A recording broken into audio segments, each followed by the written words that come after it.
accomplished woman musician gave a great piano performance for a woman's club. Afterward, over coffee, an admirer from the audience gushed to the virtuoso, "I'd give anything to play as you do." Whereupon the woman who'd given the concert took a sip of her coffee and fixed the red-faced, slightly perspiring matron with a cold gaze, and she said, "Oh, no, you wouldn't." Well, a hush fell over the group, coffee cups stopped on their ways to and from the saucer, and the culprit twitched in sudden embarrassment. Looking about as she repeated, but in a softer voice, her original statement, "I would too give anything to play the piano as you do." The virtuoso continued to sip her coffee and shake her head. "No, you wouldn't," she repeated. "If you would, you could play as well. Possibly better, possibly a little worse than I do. You'd give anything to play as I do, except time, except the one thing it takes to accomplish the fact. You wouldn't sit and practice, hour after hour, day after day, year after year." Then she flashed a warm smile. "Understand," she said, "I'm not criticizing you. I'm just telling you that when you say you'd give anything to play as I do, you really don't mean it. You really don't mean it at all." In the pause that followed, a napkin falling to the thick rug would have rattled the windows. The women looked at each other and then back at their coffee cups. They realized that this woman had spoken the truth. They would like to have her talent now, fully matured and developed, but as for putting in the 20 years of work that went into the fashioning of it, no, that was a different matter. Soon the light conversation was resumed, and the incident was glossed over, but not forgotten. People are forever saying, "Oh, I'd give anything," but the fact remains that they don't. They give very little, often nothing, to do the things they say they'd give anything to do. The actor who envies the pinnacles reached by the stars, the small business person, the homemaker, the student, the golfer, the professional person, the aspiring writer, the painter, across the entire spectrum of achievement, the stars are those who have simply given their dedication, their singleness of purpose, their days and nights, weeks and months and years, and when the harvest they have so painstakingly sown and nurtured for so long begins to be reaped, there are others with the same time, the same opportunity, the same freedom, who come up to say, "I'd give anything to be able to do what you're doing, to have the things you have." But as the pianist said, "I'm just telling you that when you say you'd give anything to play as I do, you really don't mean it. You really don't mean it at all." Each of us has the time and the opportunity. If we say we haven't, we're trying to kid ourselves. Everybody ought to become great at something. What is it that you'd give anything to become? Well, then give it, and you'll become it. Sometimes it seems as though there are far too many spectators and not enough players. Maybe we're so busy watching the world and everyone else we forget we've got one of our own to win.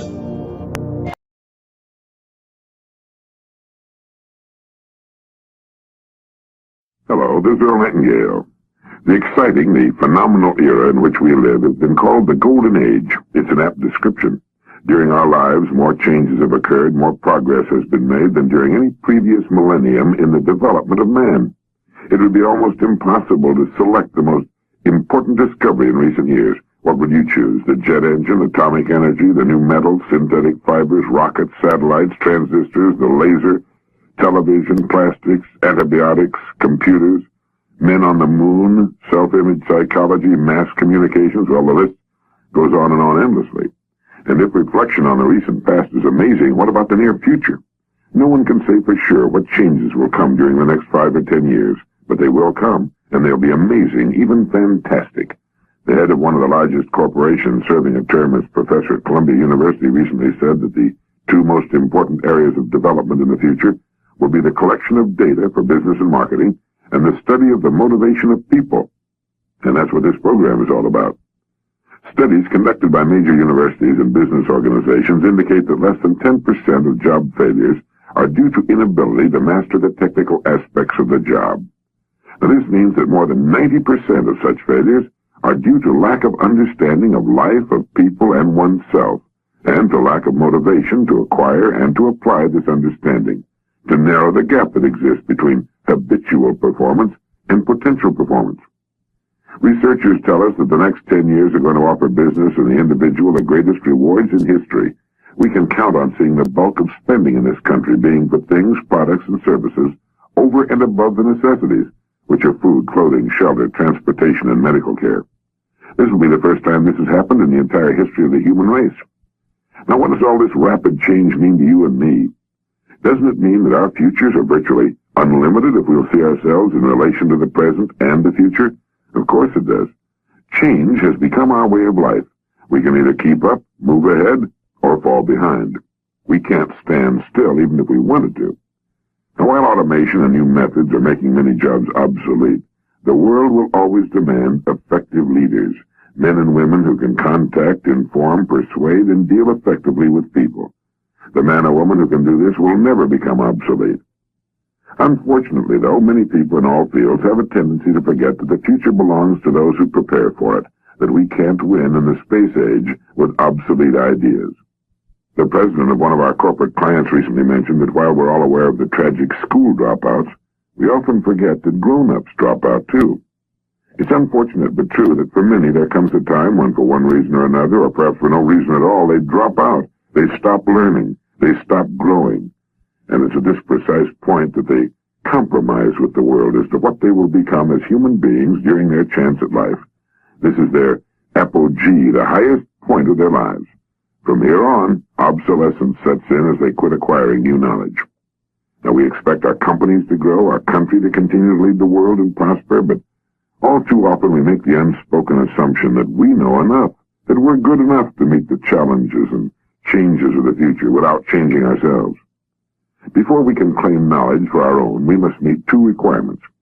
I believe Will Rogers described them best. He said, "You don't know anything you haven't learned, and you don't know anything you don't remember." So having knowledge requires first learning, and second, remembering. These recorded messages are intended to aid you in both areas. Each is a distillation of many great minds on the subjects of living successfully and communicating more effectively with others. Now, since they're both short and recorded, you can listen to them repeatedly and effortlessly in just a few minutes a day. Now, a company can back a man up with the finest product, the best reputation, outstanding advertising, and all these things help. But they're all behind him when he sets about doing his job, his own work. At this point, it's up to him. He's as alone as a driver on the track at the Indianapolis 500. Every man or woman performing his or her special skill is on his own when it's time for him to produce, to deliver the goods. And that's why we all need to learn new ideas and be constantly reminded of old ones if we're going to compete successfully with those who do. But why must we be reminded, or find a way to remind ourselves of these great ideas? It's because our memories are short. In one respect, this is good, in that we quickly forget our past mistakes, failures, and embarrassments. But it's bad in that we also tend to forget those things we need to remember daily if we're to achieve the results we want. These short messages are intended to give you instant knowledge, and then in the days, weeks, months, and years ahead to provide quick and effortless instant reminders. Unlike books, which we'd like to read again and again but seldom do, you'll find these recorded ideas easy to listen to at any time of day or night. Just a few minutes of listening, and you're back on the track again with a wealth of helpful ideas you can put into action immediately. Now, no one can force an individual to improve, become bigger and more effective in whatever he does. The person who moves forward has to do it through individual effort, and this is as it should be. Because in the last analysis, every person is working for himself. He's building his own life, regardless of where he happens to find his rewards. And the ideas and principles in these messages provide you with an opportunity to grow, to live and work closer to your potential as a human being. What action you as an individual take is your own affair. There isn't a human being on earth who's interested in growth and personal success who doesn't have these four vital needs. 1, information. 2, a plan of action to put that information to work. 3, constant reminding of what he or she knows. And 4, inspiration, the motivation to grow and build a better life on the foundation of his present one. I hope you'll enjoy these messages, and more, find them helping you toward the goals you want to achieve. Thank you.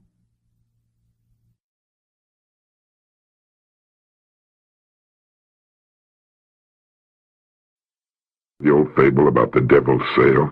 It's interesting, and like most old fables, it has a moral that's worth thinking about. The story goes that Satan was having a sale of his wares. There on display and offered for sale were the rapier of jealousy, the dagger of fear, and the strangling noose of hatred, each with its own high price. But standing alone on a purple pedestal, gleaming dully in the light, was a worn and battered wedge.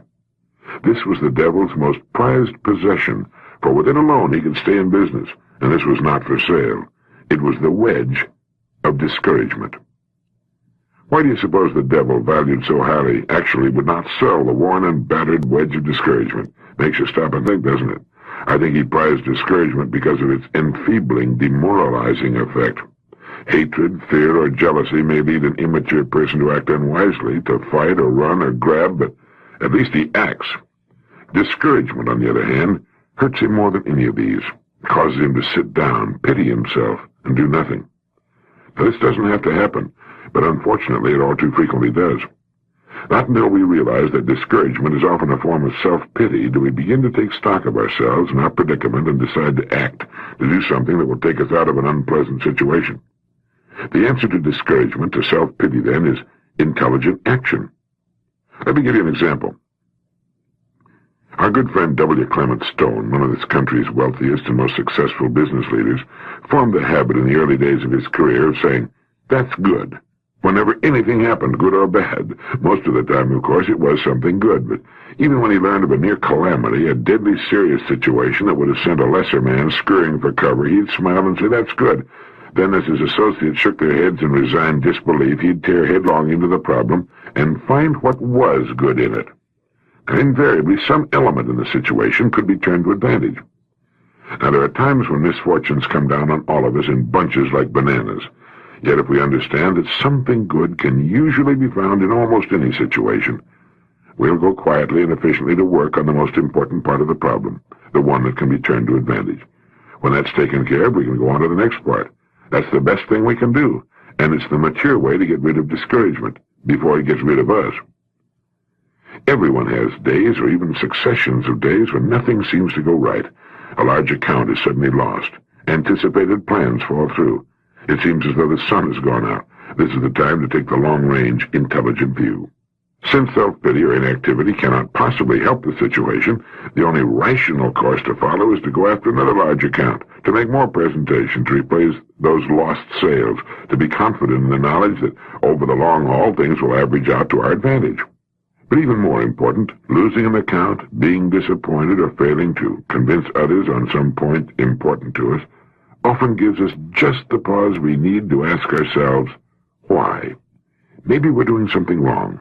Maybe something we're doing, while it isn't exactly wrong, could be done better. Here's an opportunity to improve ourselves and possibly increase our effectiveness in dealing with others. Some of the most successful people I know have, at one time or another, been forced by a stretch of poor productivity to analyze their methods and use of time.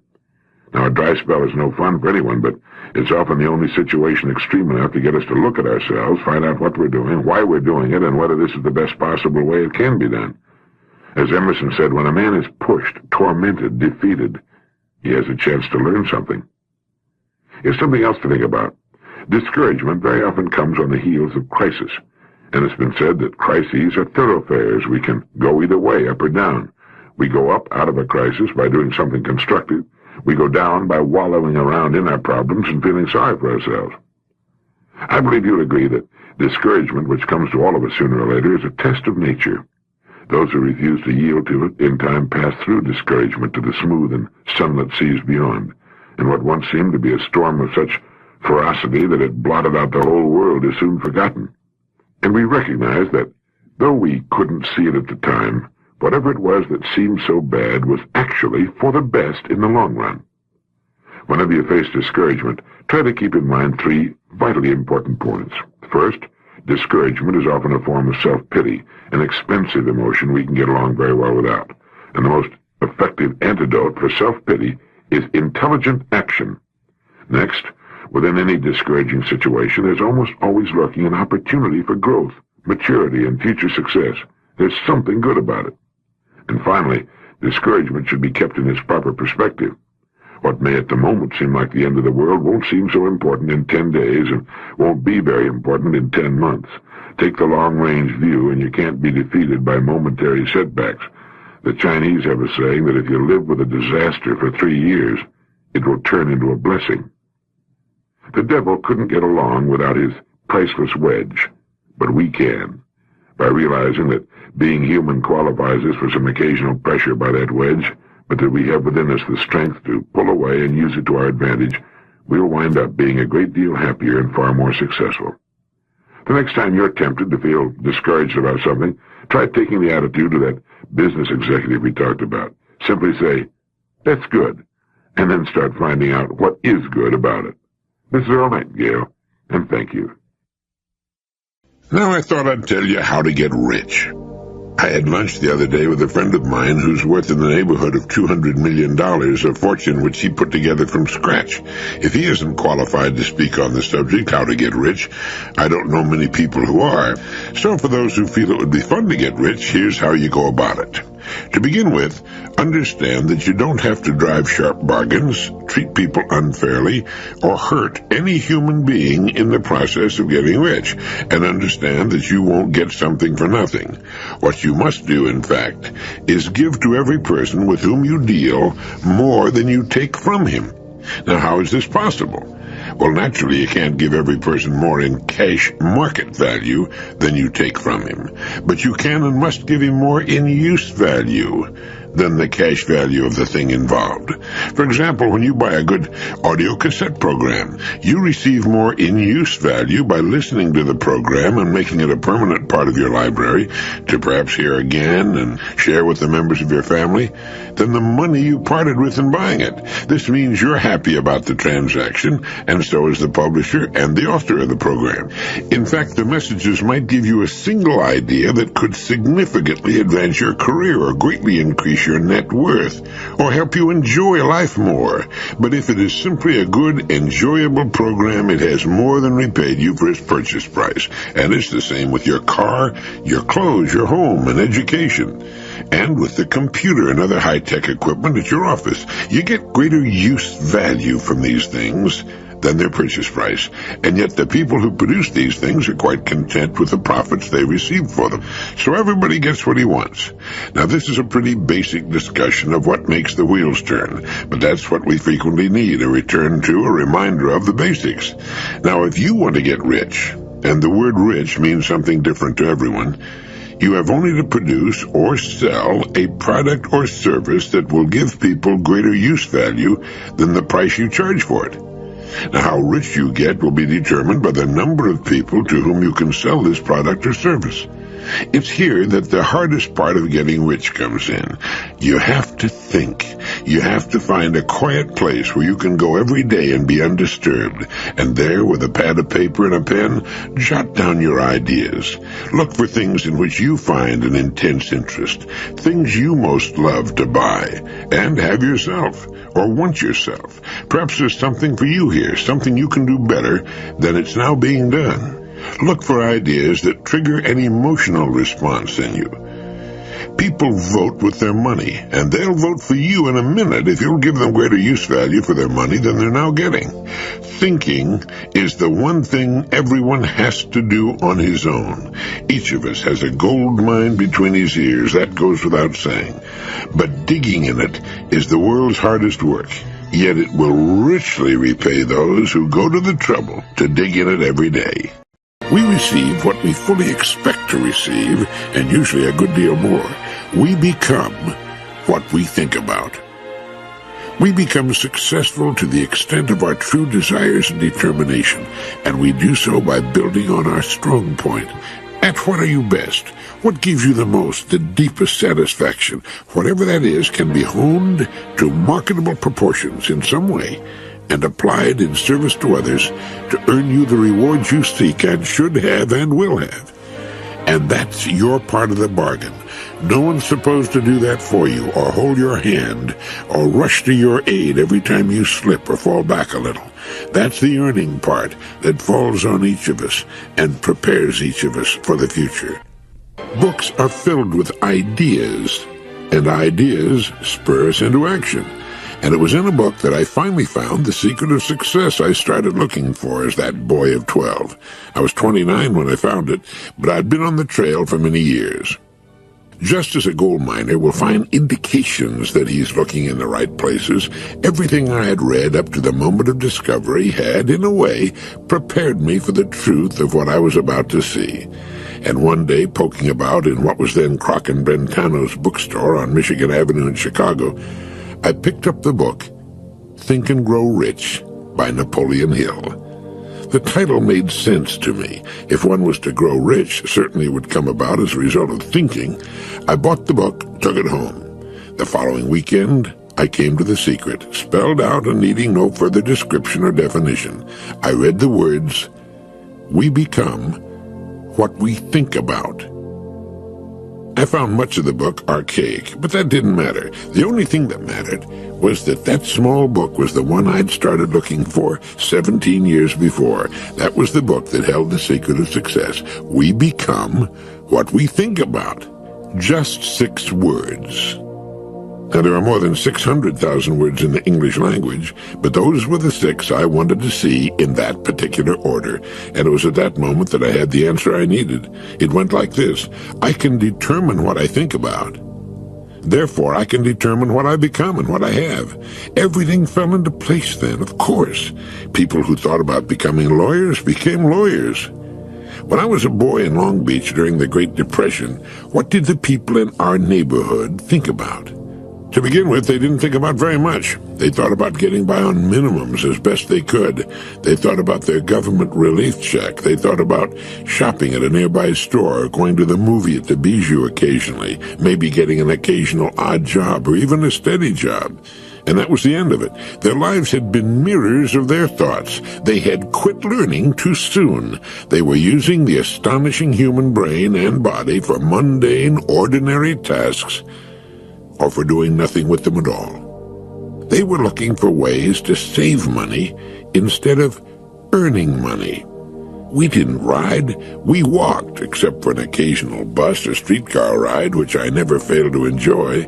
When my trousers developed a hole in them, we didn't think of ways in which we might buy a new pair of trousers. We thought in terms of mending the hole, and the pants became what we thought about, mended pants. So did socks. The other day I received a letter from a Rabbi Stephen Rubin of Tarzana, California. With his letter were 2 talks he had delivered to his congregation. One of them was titled, "You Already Know the Secret." In his letter to me, he says, "The talk entitled You Already Know the Secret was in many ways inspired by your own messages, and I'm sure you'll recognize many of the quotations that you've used in the past." And in his talk to his congregation, the rabbi says, "Yes, I did discover the secret of success, and it led me to explore the thoughts of authors, poets, philosophers, prophets, sages, and a host of teachers of our time and ages past to discover what each of them believed about the secret of success." What I discovered, he goes on to say, was astounding. I found an abundance of wisdom as ancient as our 3,000-year-old Torah and as modern as 20th century science. To my amazement, I realized that from the Bible to the Greek philosophers, from the wisdom of Rome through medieval studies of the human condition, from Shakespeare to Milton to Emerson to the rabbis of the Talmud, each and every one had discovered an answer to the secret of success. But the most astounding discovery of all was the realization that all of them, in their own languages and in their own way, discovered the exact same secret. The universal key to success, simply put, is this: as you think, so shall you become. As you think, so shall you become.